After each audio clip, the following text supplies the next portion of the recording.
Je suis Aura Hernandez, je suis psychologue sociale et environnementale. Moi, je suis de Bogota, de Colombie. Quand j'ai connu et appris le développement urbain et le lien avec son histoire, ça m'a profondément marqué. Ça nous raconte comment la ville s'est développée, quels sont les choix qui ont été faits. On vit l'histoire à chaque fois qu'on parcourt la ville. Et notamment, on regarde l'adaptation au changement climatique, la transition éco-sociale. Alors, Nounat, c'est un espace d'expérimentation. C'est un atelier qui permet aux différents professionnels de l'aménagement de pouvoir se donner un cadre qui a à la fois une rigueur scientifique, mais aussi une volonté d'accompagner dans un espace sécurisant ces pratiques professionnelles.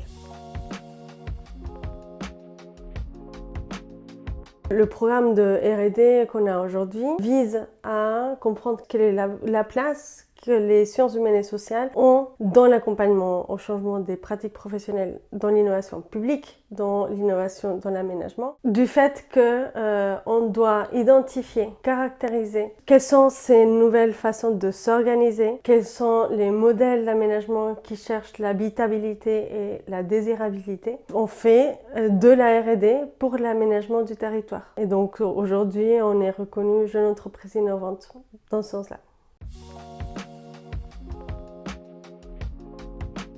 On est rentré en contact avec Finali et on s'est rendu compte que le processus pouvait être beaucoup plus simple.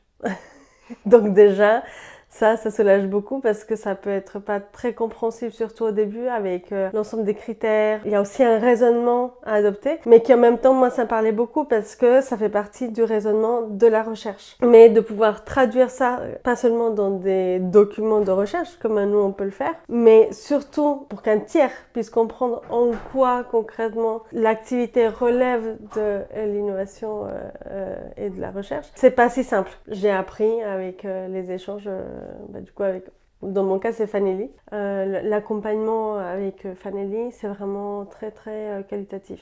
C'est vrai qu'il y a la plateforme sur laquelle on peut accéder pour enregistrer toutes les données qui est aussi assez simple. Voilà les deux bons points.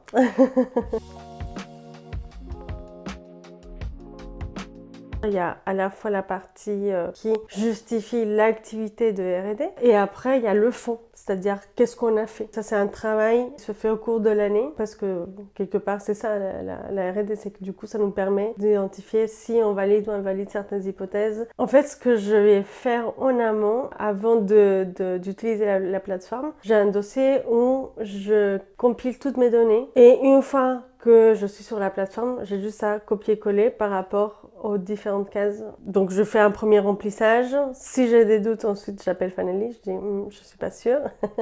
Après on vérifie ensemble si l'ensemble des informations sont correctes.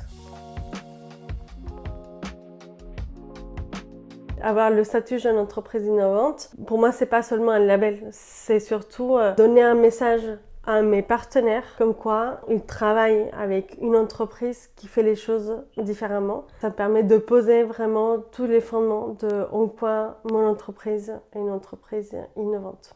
Fanelli et toute l'équipe de Finali voulaient t'offrir un petit cadeau. Ok. Un trophée jeune entreprise innovante. Oh, trop bon. Bon, je vais le mettre dans mon bureau. Bah oui, comme ça tu peux le mettre dans ton bureau, c'est parfait. Ils devraient faire ça au ministère. Oui, c'est clair.